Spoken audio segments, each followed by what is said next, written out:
Bienvenidas y bienvenidos a una tertulia literaria más aquí en Letras a Contraluz. Mi nombre es Ana Berta y el día de hoy nos honra con su presencia virtual Fernando Montoya Vargas, doctor en Ciencias Sociales por la Facultad de Ciencias Sociales y Humanas de la Universidad de Deusto, Bilbao, España, Así es, Deusto. Deusto, y maestro en Filosofía Política por la Facultad de Filosofía y Letras de la UNAM.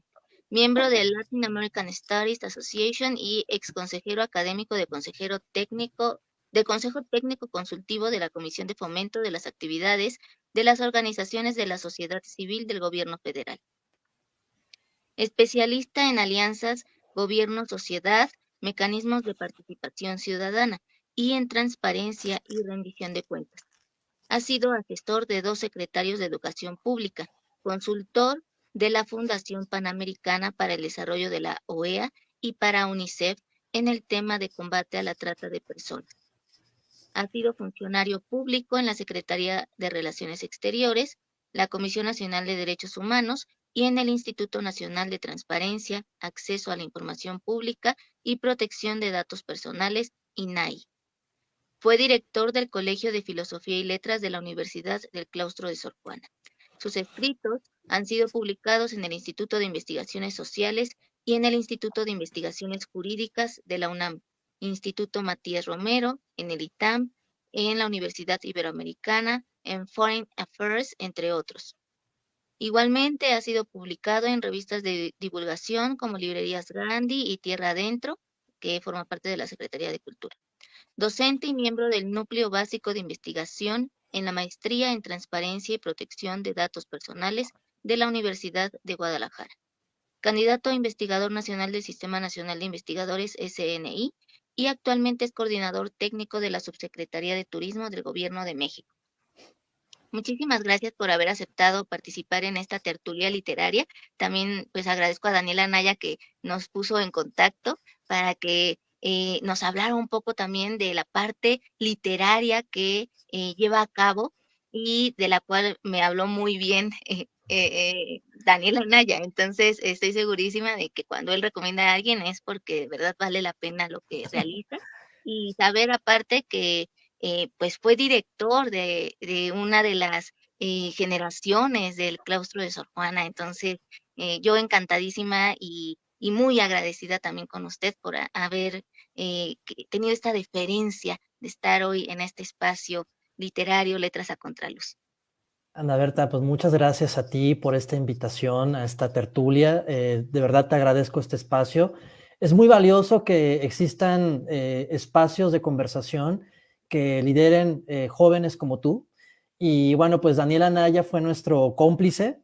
Yo a él tuve el honor y el gusto de haberlo conocido como egresado en escritura creativa y literatura cuando entonces fui director del colegio por 7 años. Entonces, pues fueron bastantes generaciones las que pasaron conmigo. Fue una experiencia muy, muy linda. Y además fue un periodo de mi vida que pues exaltó esa pasión por las letras y desde luego por la filosofía que desde, bueno, pues ya desde muy pequeño tenía esa convicción, ¿no? Entonces combino estos escritos que, bueno, si quieres ahora comentamos, con pues cuestiones mucho más académicas como sociedad civil, como transparencia, como bien me acabas de presentar. Así que, Ana Berta, muchas gracias por este espacio. No, muchísimas gracias a usted y también por la corrección de 7 años, 7 generaciones, entonces está súper, súper padre. La formación para construir también una ideología y un pensamiento crítico en los eh, próximos escritores, editores y demás personas que van pasando por el claustro de Sor Juana, pues es una labor muy ardua y muy, muy importante. Me gustaría que nos comentara primero cuál fue el mayor desafío que enfrentó como director del Colegio de Filosofía y Letras de la Universidad de Claustro de Sor Juana y qué fue Híjole, la mejor experiencia que le dejó el ser director. yo creo que los dos desafíos más importantes que viví fueron dos hechos que todos y todas las mexicanas vivimos en México. Fue, en primer lugar, en el 2017 el terremoto, ¿no? Que pues llegó a impactar en el imaginario de los jóvenes, en sus vivencias personales, familiares, ¿no? En sus preocupaciones académicas a posteriori. Fue un hecho que pues lamentablemente a todos nos pegó, pero que afortunadamente con la resiliencia y con el compromiso y la responsabilidad de verdad ejemplar de muchas y muchos estudiantes y profesores, bueno, pues salimos avante. Yo estaba tratando de recordar cuántas semanas tuvimos nosotros en el que no existieron clases.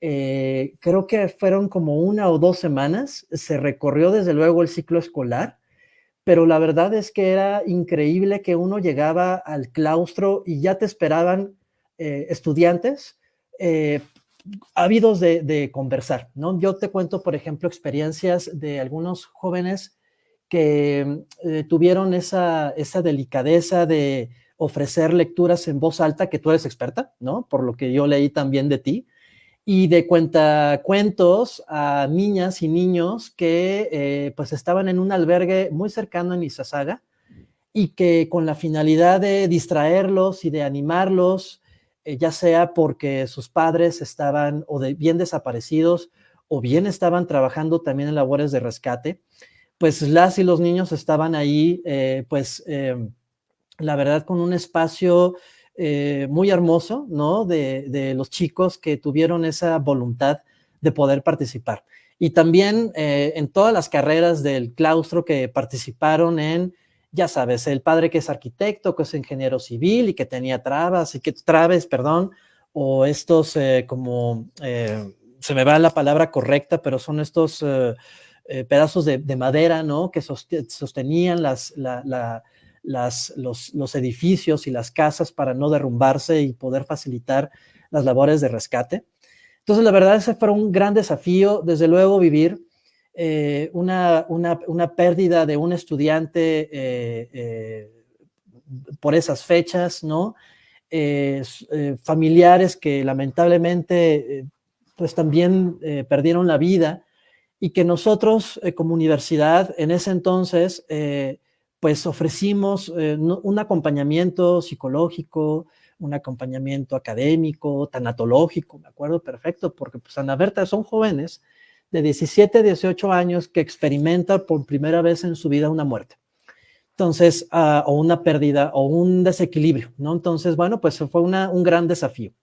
El otro, desde luego, fue la pandemia, que bueno, yo creo que todas las universidades preparatorias primarias, el mudarnos a un sistema primero virtual y después híbrido, bueno, pues también no fue fácil, ¿no? Entonces fue un acompañamiento muy personal, fue revisar los casos de cada uno de ellos y de ellas, ver sus necesidades económicas, porque bueno, pues también lamentablemente en ese periodo muchos dependientes económicos sufrieron pérdidas. Entonces ahí la universidad se flexibilizó, ¿no? Durante esos 2 años, y el regreso fue también crucial, porque pues nos tocó una generación de primer semestre que tuvieron sus clases el primer semestre fue virtual y luego el regreso, ¿no? Que se conocieran entre sus compañeros. Ahí hicimos algunos ejercicios con profesores lúdicos de conocimiento de las generaciones que recién ingresaban, entonces, pues, para que conocieran, porque tú lo sabes, cuando te inscribes al claustro, pues desde luego son sus carreras, pero te inscribes por el maravilloso espacio que es, ¿no? El simbolismo, la carga energética que hay. Entonces, pues evidentemente escogen la universidad porque, pues por toda esa magia, ¿no? Ese misticismo que encierra. Y esas yo creo que fueron unas grandes lecciones de vida, más que en términos profesionales, fue una lección de vida, porque pues logras ver de qué manera dentro de tus capacidades y habilidades puedes ayudar, ¿no? Desde tu posición. Desde luego, hacer un cuidado también de tu docente, porque los docentes también son seres humanos y también lo padecen, entonces es verlo desde diferentes aristas. Y yo creo que después de irme del claustro, esos son los agradecimientos que les tengo a la universidad, a los estudiantes, a los docentes de esas experiencias que uno tiene fe en la humanidad, ¿no? Entonces, desde luego que eso fue, yo creo que los grandes desafíos, Berta. Enormes desafíos porque sin duda alguna todos lo padecimos, tanto lo del terremoto como lo de la pandemia, y es donde nos enseña la solidaridad y el aprender em, a darnos cuenta que nuestros dones, nuestros potenciales pueden ser de ayuda a otros seres humanos. Y desde allí, aún con un pequeño esfuerzo o un gran esfuerzo, poner todo el corazón y siempre pues brindándolo de verdad con toda la sinceridad y el compromiso de cumplir socialmente, ¿no? También esa es otra parte. Em, Totalmente. ¿Qué es lo que le lleva a dedicarse a las ciencias sociales? Uy, ese es un brinco Sí, padrísimo, porque sí, es que imagínate. lo pregunto para que después nos diga cómo lo mezcla o lo fusiona, o lo combina más bien, con la literatura. A ver, tú sabes, de formación pues estudié filosofía, digo, como yo creo que sucede con cualquier joven que decide estudiar una carrera de humanidades, los padres de familia se ponen así con los pelos de punta, decir, bueno, ¿y qué vas a hacer, no, estudiando una carrera de humanidades? Pero tú lo sabes bien, cuando estudias, optas por estas carreras, ya sea letras, filosofía, humanidades mismo, arte, ¿no? Prácticamente tú vas generando tu camino, le vas echando imaginación, vas generando ideas que te parezcan innovadoras, ¿no? E incursionar en el tema. Entonces, cuando decido estudiar filosofía, uno de mis retos es, bueno, ¿cómo logro aplicar esos conocimientos y cómo pues se llevan a traducir a una práctica, pues estudiando algo enfocado a política y a ciencias sociales. Entonces, bueno, me brinqué a la UNAM a estudiar una maestría en filosofía política y ahí prácticamente el desarrollo que realicé fue el vínculo del discurso de los derechos humanos desde un enfoque filosófico, pero cómo se aterriza con la pobreza. Entonces ahí afortunadamente tuve la gran dicha de haber conocido a la doctora Paulette Dieterlen, que en ese entonces era la directora del Instituto de Investigaciones Filosóficas y que llevaba ese tema muy bien. Entonces, bueno, pues me atreví a presentarle el proyecto, le gustó y bueno, eso fue principalmente mi tesis de maestría que me permitió además trabajar en la Comisión Nacional de Derechos Humanos como investigador, ¿no? Sobre esos temas. Y después dije, bueno, pues vamos a brincarnos a algo mucho más práctico, ¿no? El diseño de una institución social en México, la cual me permitió desarrollarla en la Universidad de Deusto en Bilbao. Ahí estuve viviendo 4 años.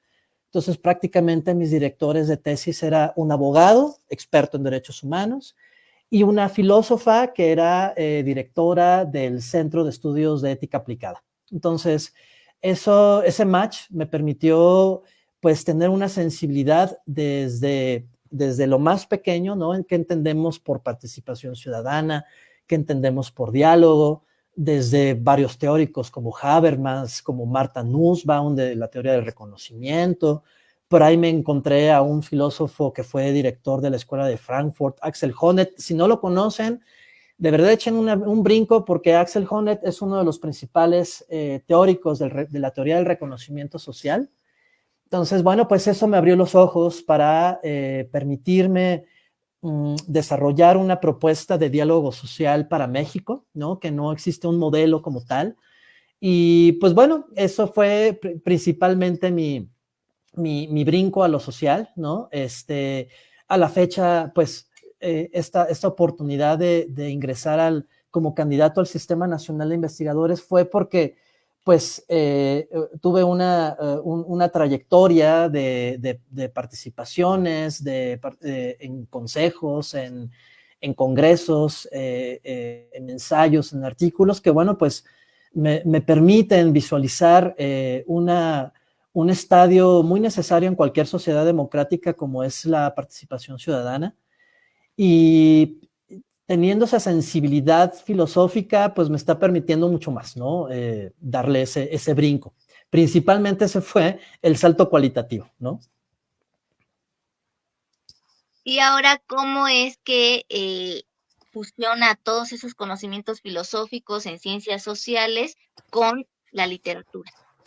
Yo creo que ahí, a ti, yo creo que te habrá pasado, como también tus colegas en letras, pues desde pequeño, ¿no? Desde pequeño tienes si tus padres, si tu familia, si tus amigos desde pequeñito te inculcan a la lectura, pues vas formando tu propio ADN literario, ¿no? Entonces, yo me remonto mucho a las lecturas de Grimm, ¿no? Estos cuentos como Hansel y Gretel y como Juan sin Miedo, que pues despejaban la mentalidad de uno como niño, ¿no? De enfrentar los miedos, los aparecidos, ¿no? Estas imágenes de Hansel y Gretel frente a la bruja, ¿no? A lo que se van encontrando en el camino. Y esta figura del camino, también que es un recurso literario, el camino, la carretera, la vía de descubrimiento hacia nuevos seres, nuevos episodios, ¿no? Alicia en el País de las Maravillas también tiene este recurso del camino dual o bifurcado, ¿no? Que tiene el poder de la elección y que uno a uno sobre otro van encontrándose mucho más cosas torcidas. Entonces, pues desde niño me empezó a interesar esta literatura, sobre todo lo siniestro, ¿no? Lo fantasmal, que es principalmente lo que me gusta leer, lo que me gusta escribir. Y desde luego haber llegado al claustro, también eso pues excitó mi participación en este género literario. Y descubrí que tanto profesores como estudiantes, pues les encanta. A ver, ¿quién no le gusta leer sobre lo siniestro, ¿no? ¿A quién no le gusta hablar sobre lo grotesco? Ahora vemos a jóvenes, mujeres escritoras mexicanas, latinoamericanas, que usan ese recurso de una manera maravillosa. Guadalupe Nettel, Mariana Enríquez, ¿no? Valeria Luiselli, Brenda Lozano con Brujas, o sea, esta parte del misterio, esta parte de localizar el miedo en ciertos aspectos, pues ahora este boom latinoamericano de mujeres lo hace de una manera esplendorosa. Entonces es una gran escuela, ¿no? Y bueno, descubrí en el claustro que justo pues son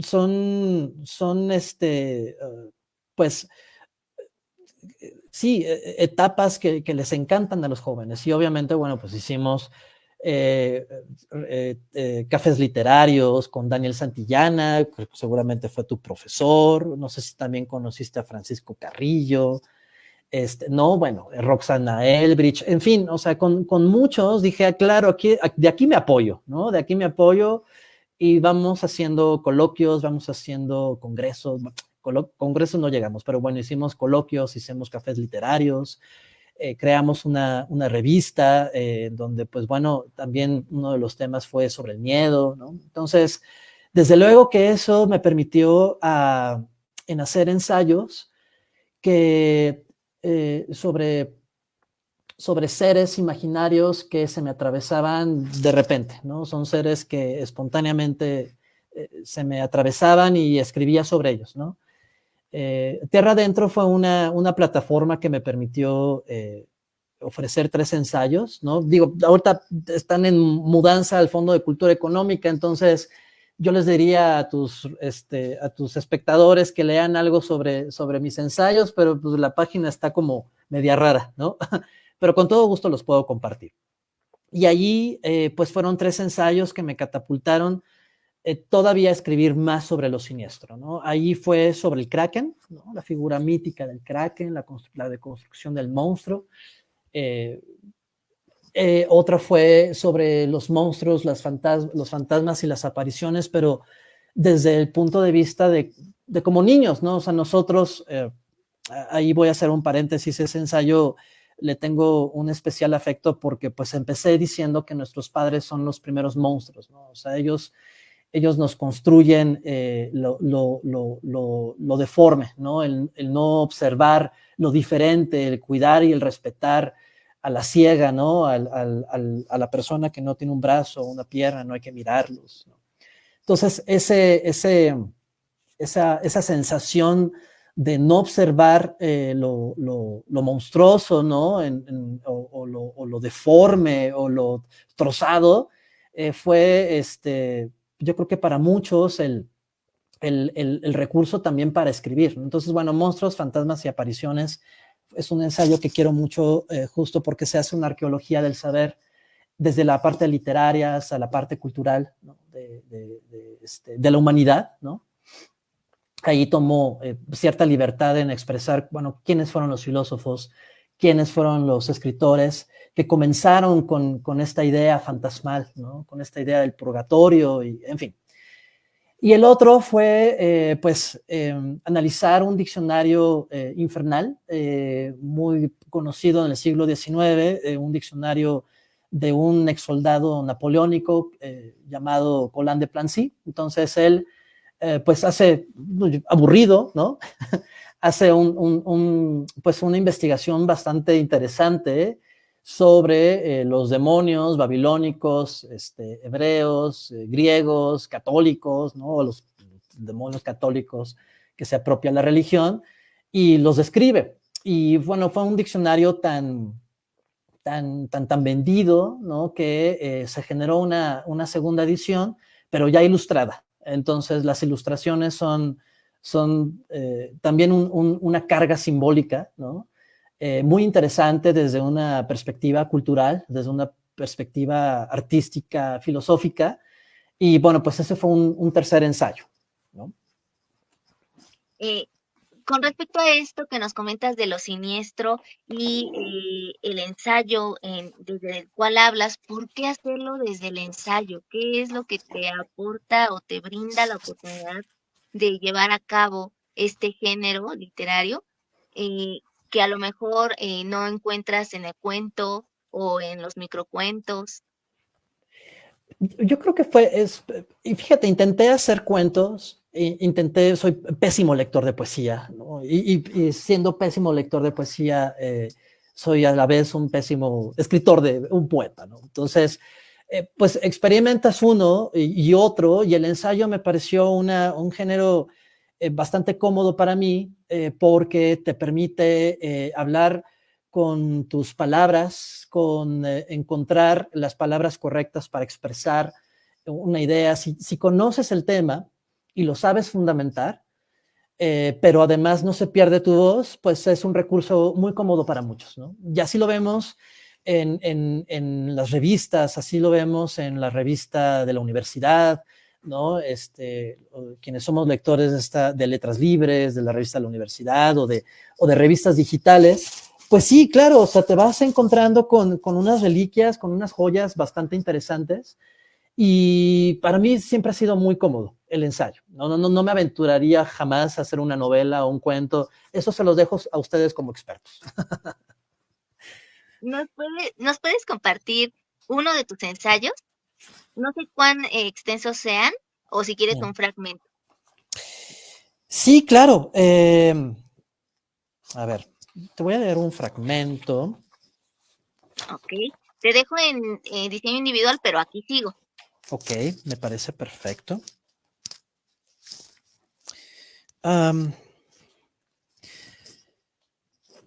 Déjame buscar el texto de Monstruos y Fantasmas, y les voy a leer un extracto de este ensayo, que creo que es el que más ejemplifica lo que es. Dame un segundo, por favor. Sí, no hay problema. Mientras tanto, pues, recomendarles que se acerquen también a Tierra Adentro. Hay convocatorias que sin duda alguna pues también nos ayudan a conocer a grandes autores como a quien tenemos el día de hoy, Fernando Montoya, y que a su vez pues eh, fusiona todos sus conocimientos para precisamente crear algo eh, propio, desde esta parte de ensayista, que no es nada sencilla, es un trabajo también que requiere investigación previa, que requiere fundamentar, pero no como en el ensayo académico, ¿no? Que ya es muchísimo más formal, sino el ensayo literario, se presta a que desde la propia voz nosotros mostremos también todo ese bagaje cultural que ya llevamos. ¿Ya lo tienes a la mano? Ya lo tengo a la mano, entonces les voy a leer unos párrafos. Disculpen a mi perro de fondo, las escucho muy bien. A ver, este es Monstruos, Fantasmas y Apariciones, Arqueología, apuntes para una arqueología del saber. Los muertos que regresan tienen una historia. Cementerios de losas rotas, de capillas en ruinas, abandonados a la luz de la luna.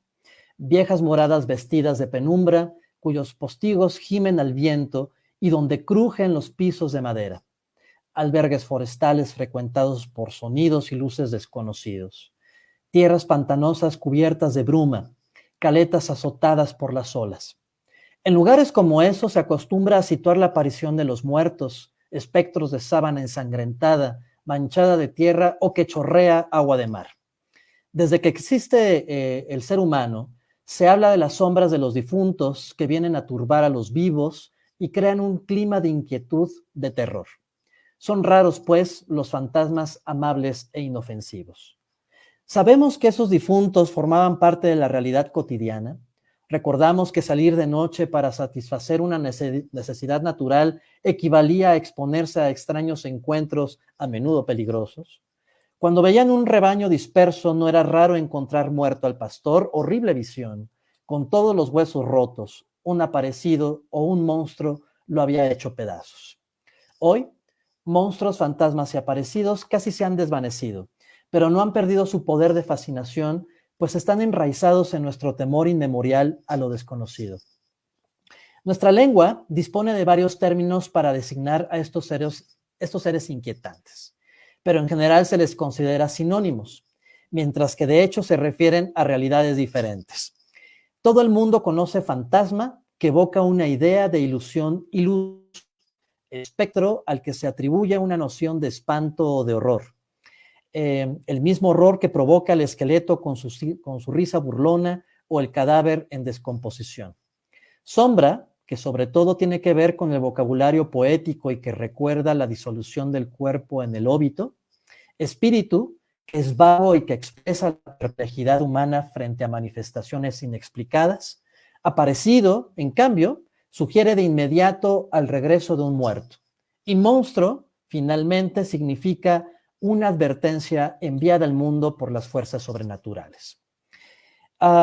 Y pues aquí, en este preámbulo de este ensayo, que es bastante extenso, tampoco no los quiero aburrir, pero hablo sobre esto, ¿no? El poder del padre y la madre. Antes de pasar a la literatura y filosofía, hablemos de lo vivencial. Hay una mirada extraña que es la que conoce los monstruos y los va domesticando. El padre y la madre van enseñando a nombrar los estigmas, las presencias lacerantes de la calle. Los mutilados y los incompletos traían la verdad fatal de otra manera de ser en el mundo. Era tan grande la pena y la desazón que rápidamente brotaban palabras para decir lo imposible, para poner nombre a lo que no tenía de por sí, para cuajar destinos llevaderos allí donde solo cabía la salida por la tangente de la especie. Pobre, cojita para toda la vida. No la mires, no señales, es falta de educación.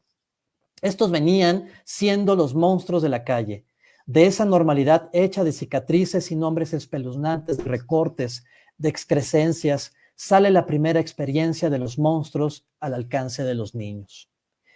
De la experiencia de la calle vamos a la de su retrato, la experiencia de los circos, corderos con una pata más, mujeres barbudas, nada que ver con las tías de uno, esas sí que aportaban extrañeza y simpatía, enanos y hombres gigantes. Pero también estaban los que exploraban los usos contra toda lógica, comedores de cristal, tragafuegos, el hombre bala, entre otros. Por ello, no impresionaba si más tarde de un niño se decía que era capaz de comer lodo. Luego venía de verdad el miedo, albinos, niños, hombres y mujeres con pelillo en la cara como fragmentos de lomo de oveja, en medio del rostro, por debajo de los lentes. El que se ha visto privado de la nariz y la cubre pudoroso con un chal de lana parda. La ciega de ojos blancos que se detiene sistemáticamente a saludar a sus vecinas. La ciega se llama Alicia y habla desde un país que es el de las maravillas, de color de barro y amarillo. Y bueno, estos son algún extracto, ¿no?, de este ensayo para mencionar, ¿no?, cómo de niños y de niñas teníamos esa imagen de nuestros padres y pues sí, nuestros padres son los que nos infundían esa rareza, eso extraño, ¿no? Y ya cuando llega una mentalidad mucho más madura y con criterio de sí, pues empiezas a ver a lo monstruoso como los límites los límites que nos han impuesto desde la razón, desde la no cuestión, ¿no? Y de ahí viene lo extraño, ¿no? Lo desconocido. Así es, Berta. Muchísimas gracias por habernos compartido estos fragmentos de monstruos, fantasmas y apariciones o aparecidos. Apariciones. Apariciones.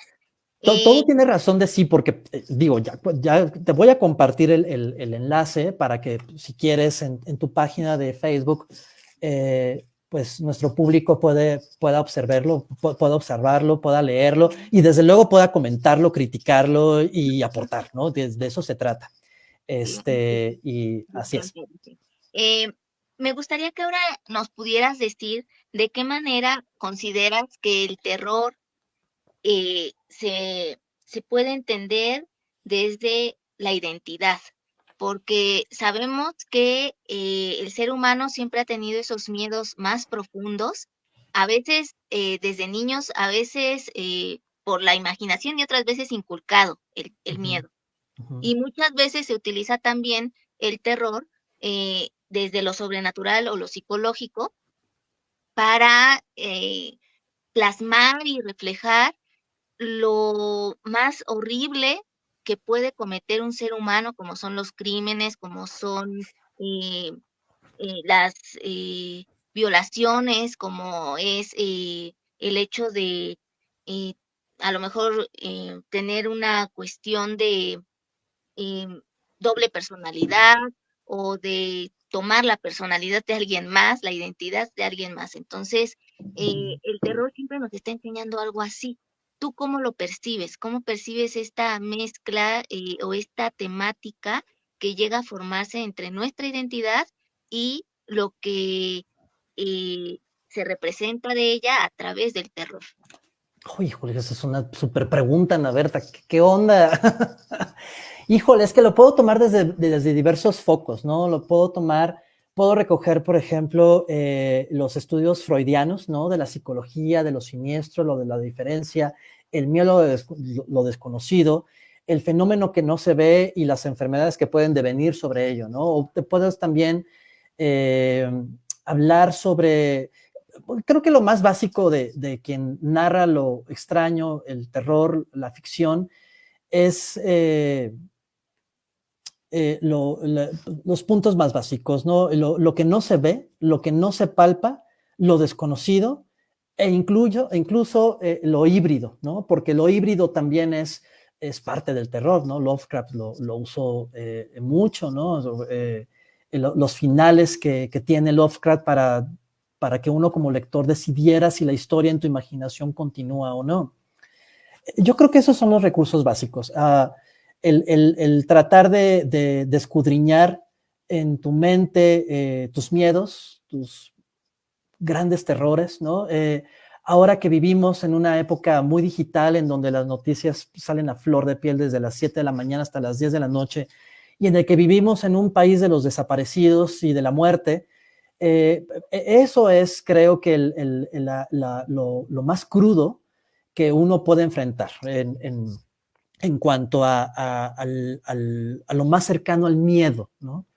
Pero cuando tratamos de hacer una interpretación de los autores que en su momento hicieron en el siglo XIX, sus grandes historias de fantasmas, ¿no? Pues yo creo que lo hacían cómodamente desde sus castillos, sus casas, muchos de ellos eran burgueses, aristócratas, ¿no? Que tenían ese tiempo para poder desarrollar, ¿no? sus historias. No lo sé, yo creo que si uno penetra en sus miedos más profundos y los exorciza y los plasma desde la palabra, desde una novela, desde un cuento, desde un poema, puede justo eso, ¿no? Exorcizarlos, los puede sacar y les puede impregnar un estilo muy, muy particular, ¿no? Esa es lo variado, ¿no? Digo, no sé. Sí, sí, no, perfecto, excelente. Me encantó tu respuesta y al mismo tiempo me hizo que, aunado a lo que ya nos estabas planteando en tu ensayo, me hace preguntarme, ¿tú de qué manera em, entiendes lo siniestro ahora, pero con respecto a la niñez? Lo siniestro con la niñez. Ahora, Sí. híjole, pues así me tengo que acercar a cómo uno observa tus sobrinos, las niñas y los niños que tienes muy cerca, realmente qué es lo que les causa un miedo. Creo que siguen siendo estas figuras dentadas, estas figuras monstruosas, ¿no? Estas figuras deformes. Fíjate, hace unos días le presenté a Daniela Anaya un ensayo que aceptó y que me publicó en su revista Coágula. Y es la historia de un monstruo que narraron en el Virreinato Español en Perú, que se llama el monstruo de Tahuatahua. Pero desde muchos años atrás me perseguía esa imagen de ese ser que tenía esta cara como de ser humano, como un hombre, ¿no? Con unos ojos enormes, con unas fauces muy grandes, dentados, ¿no? Y, y yo si eso lo viviera de niño, realmente me hubiera impactado para toda la vida. Si me impactó a mis 43, imagínate para un niño. Yo creo que esas figuras, lo que yo decía hace rato, ¿no? Lo deforme, lo extraño, estamos acostumbrados a que de niñas o de niños viéramos, pues cierto, un orden de las cosas, ¿no? Un orden lógico de las cosas, ¿no? Los colores, los tamaños de las estaturas, pero ahí la educación juega un papel fundamental, tanto en la escuela como los padres, para decir cómo trabajar los miedos, cómo trabajar ese miedo de los niños y normalizarlo, ¿no? O sea, no vivir con ello, ¿no? O sea, vivir con el impacto, con el asombro, ¿no? Que pues es una cualidad muy típica del ser humano y del niño también lo vives más, del asombro, y que el asombro te pertenezca, ¿no? Te permita observar la figura, ¿no? Y el recurso literario. A ver, volvemos todavía con nuestros ejemplos de niños, ¿no? O sea, yo te decía de los hermanos Grimm, pero pues también recuerdo yo, pues cuando éramos más jovencillos, leíamos el Popol Vuh o leíamos pues estas cosmogonías que decías, ¿cómo lo traslado a mi mente, no? Cómo hacer estos grandes gigantes, cómo normalizarlos en mi mente, ¿no? Entonces creo que la mentalidad del niño juega una etapa crucial para trabajar en ello, ¿no? Y la literatura es bastante amplia, digo, uno que visita las librerías y ves la sección de niñas y de niños, son unos libros maravillosos, en donde justo tratan también esta parte de los fantasmas, de los aparecidos, pero ya lo veo más, una parte más ética, más moral, más de recordar al abuelo, más de recordar a la madre perdida, al padre o al hermano, ¿no? Entonces, el fantasma o el aparecido juega otro papel mucho más moralizante también para el niño y la niña, ¿no? O el monstruo perdido en el bosque que necesita el ayuda, o el monstruo que tiene depresión, ¿no? Y que los niños les ayudan a reconocerlo y a juntarlo con sus amigos de la escuela, ¿no? La diferencia, el respeto a la diferencia, el otro, la mirada del otro, creo que ahora, hoy por hoy, la literatura infantil pues juega un papel fundamental, ¿no? En eso, es jugar con lo siniestro, pero también jugar con un papel ético de los niños desde temprana edad. Fíjate que al respecto, yo leí desde muy pequeñita un libro llamado Gustavo y los miedos, y es justamente lo que nos estás planteando, ¿no? Darle la vuelta a esos temores más grandes cuando es uno niño, y que ya no le tengas tanto miedo, por ejemplo, a la oscuridad o a los fantasmas o a Exacto. esas apariciones que a veces se presentan de repente en Sí. la imaginación, en la mente o en la realidad. Quién sabe, ¿no? También qué es Y, la realidad, y una en, proyección. y en la historia de la humanidad también, si tú haces un repaso así rapidísimo, Ujú, ves ese salto cualitativo pues del brinco de la superstición a la madurez científica y racional, que fue un gran siglo como el siglo XVIII, ¿no? sí, La época de la ilustración, del racionalismo. Otro ensayo que también, que hablo sobre esta madurez de la humanidad, ¿no? O sea, haciendo como un símil de la madurez del ser humano cuando era niño y niña. sí. Otro ensayo que también les recomiendo a los espectadores es este que le presenté a Revista Coágula sobre un monstruo, ¿no? De los bebés, los fetos, los que eran coleccionados en las familias aristócratas o monarcas de ese siglo en Europa. Y hace unos años tuve la oportunidad de ir al norte de Leipzig, en Alemania, y hay un museo de historia natural que está detenido en el tiempo, se llama, pues así, el Museo de Historia Natural de Waldenburg. Y Waldenburg es una especie de casa con, pues, ya sabes, entre la clasificación taxidermista, pero hay otra que es enternecedora, y son los frascos de formol con fetos, ¿no? Con niños que o vivieron pocas semanas o nacieron muertos. Entonces, esa época, bueno, hay uno en especial que se llama el hombre pollo. Es un feto que no duró más que unas semanas y pues a simple vista tiene una deformidad impactante, ¿no? O sea, un pico que no es pico, es un labio que no se lo desarrolló, es una cabeza con una protuberancia que parece una cresta invertida, ¿no? Manos muy largas, con uñas muy largas, con unos pies que son patas.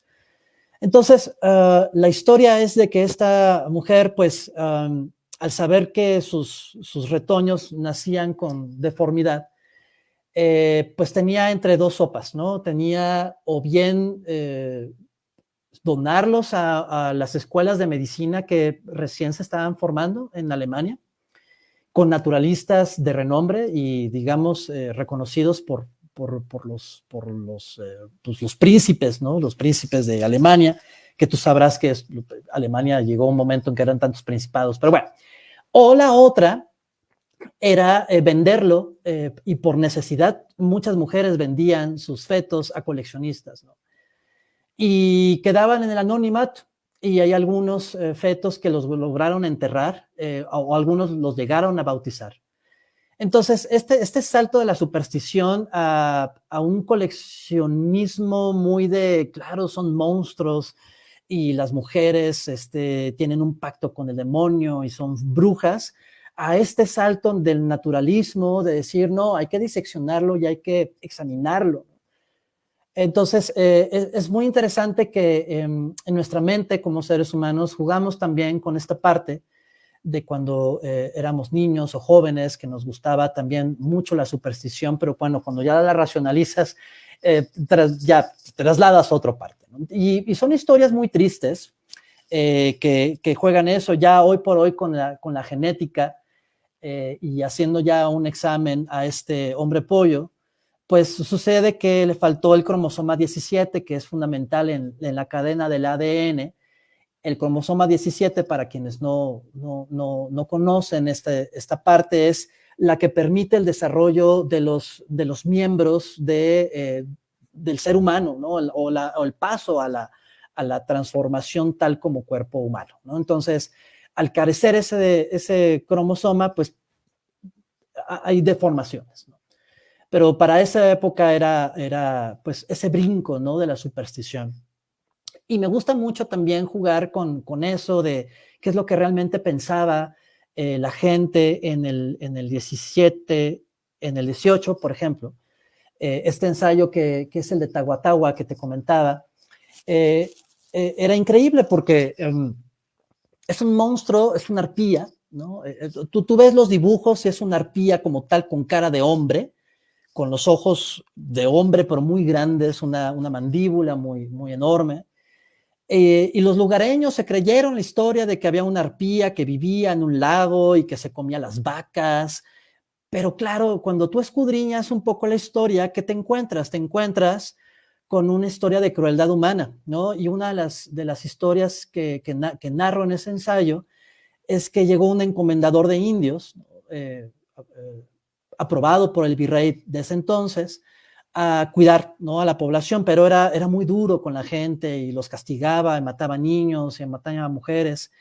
Entonces, pues entre la leyenda y este personaje se creó todo una mezcla, ¿no? Un híbrido que, que para Francia llegó esa noticia y bueno, las gacetas parisinas, Berta, ilustraron, pero fue exitosa esa gaceta. De hecho, fue Le Courrier de France, no, Le Courrier de Paris, que fue el primer periódico que publicó la Declaración de Independencia de Estados Unidos. Entonces tenía un cierto renombre en la época y de repente que te publique esas cosas dices, wow, no, me lo está diciendo de en serio. Entonces, pues bueno, se contó la historia que se capturó la arpía, que la arpía fue a dar a las Bahamas y luego a Cuba y luego a las Islas Azores y de repente llegó a Madrid y lo conoció la familia real y entonces tú ves el dibujo de la arpía capturada. Entonces la gente parisina se lo creyó, pero realmente traía de fondo una crueldad humana, ¿no? Una crueldad que era muy común en la época. Fue tanta la fama de esta arpía que para criticar a los reyes, a los emperadores y emperatrices, pues les ponían la cara del emperador y de la reina y los publicaban como arpías. Y la arpía tiene un simbolismo muy particular porque para varios autores clásicos tiene esta connotación de venganza y de bestialidad. Allí en este ensayo, pues desde luego que uno de los ejemplos más claros son las erinias, ¿no? Que son muy cercanas a las arpías, que ya lo contaba Odiseo, que castigaron, que bueno, hasta se metían en los sueños de Orestes, ¿no? Por haber matado a la madre, a Clitemnestra. Entonces las arpías tenían esta connotación de bestialidad, de venganza, de furia. Y siglos después, pues el recuperar ese simbolismo tenía esa connotación política, ¿no? Es interesante que ese monstruo de Tahuatahua jugaba entre la superstición muy madura, ¿no? De los lugareños, incluso de los parisinos que se presumían de grandes ilustrados. Y claro, o sea, hay un pasaje muy lindo que decían que el monstruo en las noches se aparecía y que se veía en el lago como un gran engendro se llevaba a las vacas hasta la lontananza, ¿no? Pero ¿qué pasaba en la realidad? En la lógica científica es que existían unos islotes llamados chivines que las vacas, pues cuando pastaban, pisaban y con el viento, con la movilidad, el islote se iba, se hundía y pues se morían las reses. Entonces, en la imaginación de los lugareños era de que devoraban las reses. A lo que voy, Berta, es que de eso se trata mucho, creo que al hablar, al responderte tu pregunta sobre los miedos de los infantes, es justo eso, ¿no? Jugar con lo empírico, con lo que te cuentan, con las leyendas orales, creértelos, retorcerlos más y después pues ya te vas dando cuenta que todo tiene quizás una explicación científica, pero también quienes nos gusta leer lo siniestro y lo fantasmagórico en lo más profundo del ser, quieres que eso realmente exista, ¿no? O sea, que sí existan los fantasmas, que sí exista lo siniestro, que haya existido el demonio de Tahuatahua, ¿no? Que haya existido el Kraken. Entonces, eso es la fascinación de la mente humana, y quienes son escritores y escritoras como tú, pues con toda esa profesión tienen muchísimos recursos para seguir innovando en lo siniestro. Para que vayamos concluyendo, porque el tiempo se nos va rapidísimo, Sí. Adelante, eh, adelante. ¿nos puedes compartir una lectura de un fragmento de este artículo de Tahuatahua, Por el supuesto. que aparece en revista Coágula, ¿verdad? En revista Coágula les voy a contar el preámbulo, ¿te parece? Porque Me parece muy bien. el preámbulo habla mucho de la monstruosidad, ¿no? Y dice así, bueno, el ensayo se llama No lo mires a los ojos. Hacer monstruos es una operación social. Nada hay de natural en ella. Es una calculada tarea contra natura. Se trata de uno de los grandes frutos y a la vez una de las condiciones centrales de la reproducción social. Disponemos de un amplio repertorio de monstruos destinados a poblar o custodiar los límites de la vida terrenal. Los primeros que podemos encontrar nos remontan a la cultura griega, y su característica fundamental es la hibridación y la multiplicidad. Centauros, sirenas, esfinges, gorgonas y arpías poblaban las historias de héroes y dioses. Así, cada ser híbrido era símbolo de poder, de una capacidad a la que los mortales eran ajenos. Las arpías, por ejemplo, seres maléficos con cuerpo de ave de rapiña o de serpiente, horrendo rostro de mujer u hombre y garras afiladas, llevaban consigo infortunios, mala suerte y tempestades. Eran la referencia más cercana a la etimología de la palabra monstruo, una advertencia enviada al mundo por las fuerzas sobrenaturales.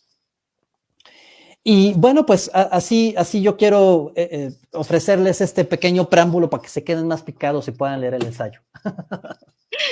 Muy buena decisión para que uno también ya se sumerja de lleno leyendo revista Coágula. Ya pronto en enero nos estará acompañando Daniela Anaya para hablarnos más de este proyecto Padrísimo. de su revista, y que también podamos conocer más de ello. Está en Instagram, entonces de ahí ya también aparece ahí el link para que nos redireccione y podamos acercarnos a textos como el de Fernando Montoya. Ya, la última preguntita. Adelante, adelante. ¿Qué libros y autores te han marcado y por qué? Ya sea de terror o de cualquier otro género. Híjole, es que también me lo pones muy difícil. Es que ahorita estoy leyendo varios, ¿no? Y Sí. de chile, mole y manteca. Entonces, a ver, déjame ver. Híjole, Por ejemplo, tenemos Cuentos de Mamá Oca, que no me va a salir bien la pronunciación porque no sé francés, pero son de Charles Perrault. eh, Perrault. Ajá. Tú pronúncialo bien, por favor. Eh, Terror, ajá. Ajá. Ajá. Y o El fantasma de Canterville, donde también están estas figuras de lo más siniestro y terrorífico, que se esconden detrás de a lo mejor una figura animal o detrás de una temática que parece ir para otro lado y que sin embargo está planteando a lo mejor los abusos que se cometían, la pobreza, la crueldad dentro de la propia familia, em, mm, no sé, la esclavitud. Todo eso también se puede abordar a través del terror. También tenemos a otros autores como Edgar Allan Poe o Claro, el queridísimo Lovecraft desde el horror cósmico. sí. Hay otro de W. W. Jacobs con La pata de mono. Ah, bueno, esa es una maravilla. Bueno, que hasta los Simpsons hicieron un episodio de La Pata de Mono, ¿no? No, es que es maravilloso ese cuento. Qué buena recomendación, totalmente. Otra vuelta de tuerca creo que también es una cosa genial, ¿no? Sí. Ese es un libro, ese es imperdible.